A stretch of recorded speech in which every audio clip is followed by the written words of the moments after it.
तो well guys, आज हम बात करने वाले हैं यार मैटर वेव्स के ऊपर। मैटर वेव्स हमारा जो है अगला टॉपिक है फोटो इलेक्ट्रिक के बाद, जो कि हम मॉडर्न फिजिक्स में कर रहे होंगे। और ये एक ऐसा टॉपिक है जिसको यार हम 15 मिनट भी खींच सकते हैं और पूरी जिंदगी भी पढ़ सकते हैं, लेकिन हम तो इसको 10 मिनट में खत्म कर रहे होंगे, तो हमारे लिए एक लाइक बनता है। तो यार इस टॉपिक को शुरू करें उससे पहले मैं आपको बता दूं कि हम थोड़ा बहुत पीछे का पढ़ चुके हैं। थोड़ा बहुत मैं आपको एक्स्ट्रा ही बता दिया था पहले लेक्चर में ही। तो इसके लिए 1924 में जाना पड़ेगा, और 1924 में डी ब्रोगली साहब ने ये बोला था कि यार एक पार्टिकल जो है, जिसको हम पार्टिकल ट्रीट कर रहे हैं, वो असल में पार्टिकल तो है ही है, साथ में वेव भी है। वो दोनों नेचर शो कर रहा है, लेकिन उसका नेचर जो है वो डिपेंड करता है कि कौन सा नेचर उस पर डोमिनेट कर रहा है। वेव नेचर डोमिनेट कर रहा है या पार्टिकल नेचर डोमिनेट कर रहा है। इस तरीके से समझ लो, जैसे कि मैं हूं, अब मैं एक पार्टिकल हूं, क्यों? क्योंकि मैं पार्टिकल नेचर मेरे अंदर से डोमिनेट कर रहा है। अगर मान लो मैं स्पीड ऑफ लाइट से दौड़ने लग जाऊं, मान लो कि मैं स्पीड ऑफ लाइट से भाग रहा हूं, स्पीड ऑफ लाइट से दौड़ रहा हूं, स्पीड ऑफ लाइट की तेजी से भाग रहा हूं इधर उधर, तो मैं भी वेव की तरह एक्ट करूंगा, मेरा नेचर भी वेव नेचर हो जाएगा। तो हर पार्टिकल के लिए, हर चीज के लिए एक पार्टिकल नेचर भी होता है, एक वेव नेचर भी होता है, जो कि डिपेंड करता है कि कौन सा नेचर उस पर डोमिनेट कर रहा है। ठीक है, तो अब हम ये जानते हैं कि यार हमारा P is equals to h lambda हमारे लिए फोटोन के लिए बहुत पहले ही आ गया था कि momentum is equals to h upon wavelength, जिसमें वेवलेंथ हमारी जो है वेव की वेवलेंथ हो जाती थी, और जो मोमेंटम होता था वो हमारे फोटोन के लिए हो जाता था। लेकिन अब क्योंकि हर पार्टिकल वेव से कनेक्टेड है, तो ये फॉर्मूला हमारे हर पार्टिकल के लिए कनेक्ट होना चाहिए। अरे हाँ, यार बिल्कुल सिंपल सी बात है कि lambda is equals to h upon p. अब ये मैंने बोला कि हर पार्टिकल के लिए वैलिड है, हर पार्टिकल के लिए वैलिड है, तो यहां से जो मोमेंटम है वो मेरा पार्टिकल का मोमेंटम हो जाएगा, पार्टिकल का मोमेंटम। और ये जो वेवलेंथ हो जाएगी मेरी डी ब्रोगली वेवलेंथ, ये हो जाएगी मेरी डी ब्रोगली वेवलेंथ। अच्छा, अब हर पार्टिकल जो है वो स्पीड ऑफ लाइट से तो दौड़ नहीं रहा, स्पीड ऑफ लाइट से तो दौड़ नहीं रहा, वो किसी कुछ वेलोसिटी से दौड़ रहा है, कुछ पर्टिकुलर वेलोसिटी से दौड़ रहा है। तो हमारे लिए उसका मूविंग मास या रिलेटिव मास जानना जरूरी है, तो वो भी हमने लिखा है। जैसे कि आप इसमें देख सकते हो कि हम P को mv लिख सकते हैं, लेकिन m is not the rest mass here. m यहां पर मेरा रेस्ट मास नहीं है, रेस्ट मास नहीं है, तो मुझे रेस्ट मास को मूविंग मास में कन्वर्ट करना पड़ेगा। m not upon root of 1 minus v square upon c square, जो कि आप जानते होंगे, वही मैंने लिखा हुआ है यहां पर। तो ये सिंपल सा मेरा लैम्डा का फॉर्मूला भी बन गया। अच्छा चलिए अब आगे देखते हैं। आगे हमारे पास क्या है, डिफरेंशिएशन है कि यार फोटोन और पार्टिकल को हम कैसे अलग अलग बांट सकते हैं। अब सिंपल सा है कि यार यहाँ पे हमने देखा था P is equals to h lambda, ठीक, सिंपल सी बात है, जिसमें मैं P को mv लिख सकता हूं और मुझे मोमेंटम मिल जाएगा फोटोन के लिए। लेकिन पार्टिकल के लिए मेरे को कैसे लिखना पड़ेगा, पार्टिकल को मेरे को इस फॉर्मेट में लिखना पड़ेगा।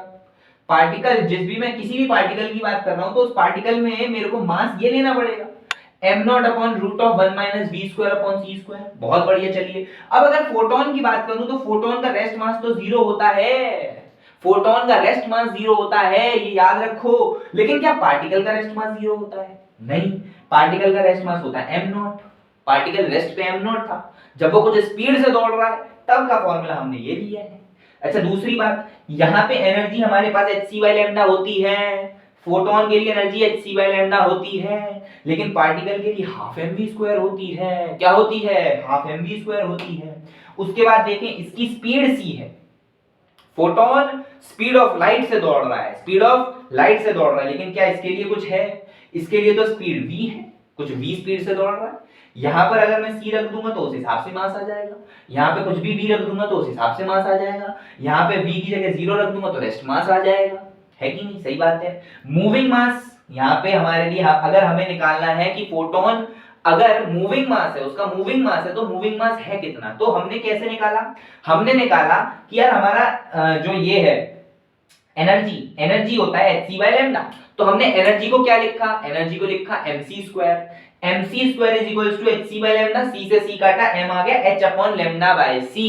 m क्या आ गया? h upon lambda c, h upon lambda c। अच्छा चलिए, ये तो फोटोन पार्टिकल के डिफरेंशिएशन की बात हो गई, लेकिन बात ये है कि यार कोई भी पार्टिकल, जैसे कि 1 kg का एक ब्लॉक है, वो पार्टिकल है या वेव, कैसे पता करें? कैसे पता करें कि पार्टिकल है या वेव? तो यार इसके लिए हमारी बुक्स वगैरह में क्या लिखा गया है वो बताता हूं। अगर सिंपल सी मैं ये बात मान लूं कि यार 1 kg का ब्लॉक है, क्या है? 1 केजी का ब्लॉक है जो कि 10 मीटर पर सेकंड से भाग रहा है, 10 मीटर पर सेकंड से अगर भाग रहा है तो सिंपल सी बात है lambda is equal to h upon p लिख करके क्या मैं इसका लैम्डा निकाल सकता हूं, क्या मैं इसकी वेवलेंथ निकाल सकता हूं। तो जब मैंने इसको सॉल्व करा 6.62 10 की पावर -34 अपॉन 10 करके मैंने इसको सॉल्व करा तो 6.62 into 10 की पावर -35 आया। अब ये मेरी वेवलेंथ आ गई, ठीक है। अभी मैं इस पे कोई कमेंट नहीं करना चाह रहा, मैं आ जाता हूं इलेक्ट्रॉन पर। अब मैंने सीधे 1 केजी के ब्लॉक को मारी गोली और मैं आ गया इलेक्ट्रॉन के पास और इलेक्ट्रॉन को भी दौड़ा दिया 10 मीटर पर सेकंड से। जब मैंने इलेक्ट्रॉन को 10 मीटर पर सेकंड से दौड़ाया तो मेरा लैम्डा क्या आया, देखो 6.62 10 की पावर -34 अपॉन 9.1 into 10 की पावर -34 into 10 सॉल्व करके आया 0.727 into 10 की पावर -4। ये देखा गया। तो अब हमने कंक्लूजन क्या निकाला, हमने कमेंट क्या किया, हमने कमेंट ये किया कि हमारी जो नेचर है, चाहे पार्टिकल बिहेव कर रहा है या वेव बिहेव कर रहा है, वो डिपेंड करता है हमारी बॉडी की डायमेंशन क्या है, डायमेंशंस ऑफ द बॉडी। अगर मेरी वेवलेंथ, ध्यान से सुनना, अगर मेरी वेवलेंथ बॉडी की डायमेंशन के लगभग लगभग सेम है तो वो वेव नेचर परफॉर्म करेगा। अगर वेवलेंथ डायमेंशंस ऑफ बॉडी के बहुत बहुत दूर है तो पार्टिकल नेचर परफॉर्म करेगा, जो कि हम देख सकते हैं। जब 1 केजी को देखा गया तो पार्टिकल नेचर है, पार्टिकल बिहेव कर रहा है। जब इलेक्ट्रॉन को देखा गया तो वो वेव की तरीके से बिहेव कर रहा है। तो ये चीज हमें कैसे पता चली कि यार हमारी वेवलेंथ डायमेंशन ऑफ बॉडी के आसपास होनी चाहिए, ठीक है। चलिए बहुत बढ़िया।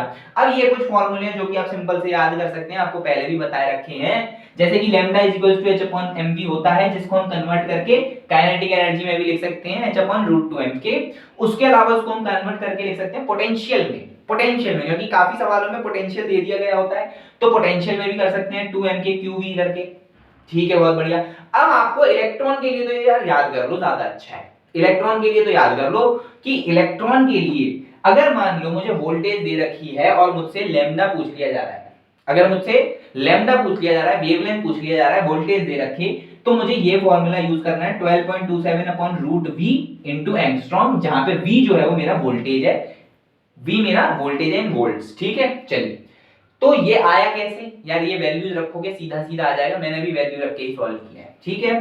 प्रोटॉन के लिए देखें तो सेम ही चीज में हमारे पास प्रोटॉन के लिए आ जाएगा 0.286 डिवाइडेड बाय √v एंगस्ट्रॉम।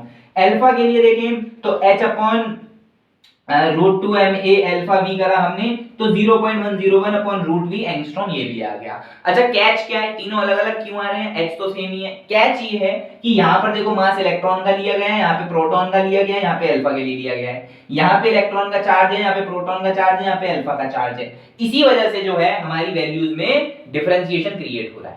तो इतना ही मैटर वेव्स था, इसके अलावा कुछ भी नहीं आने वाला बाहर से, इसके बाहर से तो कुछ नहीं आने वाला।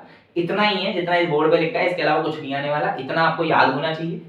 इसके अलावा इलेक्ट्रॉन का फॉर्मूला याद रख लो, और तो कुछ ऐसा खास है नहीं, बस इतना ही था। हालांकि पढ़ तो इसको जिंदगी भर सकते हैं। इसके अलावा यार अगला टॉपिक हम देख रहे होंगे, जो भी देख रहे होंगे आपको बता दूंगा, और अगली वीडियो के लिए वेट करो, कल ही आ जाएगी।